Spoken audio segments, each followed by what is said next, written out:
মা দই বড়া বানিয়েছিল দেখে সেই একই প্রসেস ফলো করে আমি রস বড়া বানিয়েছিলাম, আর সেই রেসিপিটি আমি শেয়ার করে নিচ্ছি।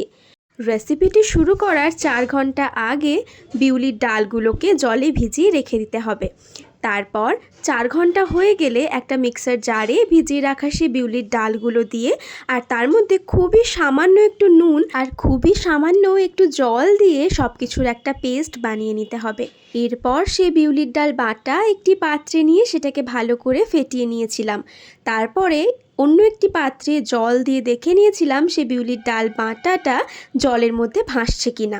এবার একটি কড়াইয়ে সাদা তেল গরম করে সে বিউলির ডালের বড়াগুলো গোল গোল করে ভেজে নিতে হবে। আর অন্যদিকে আমি মিষ্টির রসটাও বানিয়ে নিয়েছিলাম। ডালের বড়াগুলো মিষ্টির রসে দিয়ে রেখে দেবেন 1 থেকে 2 ঘন্টা। 2 ঘন্টা পরেই দেখবেন রস বড়া একদম তৈরি।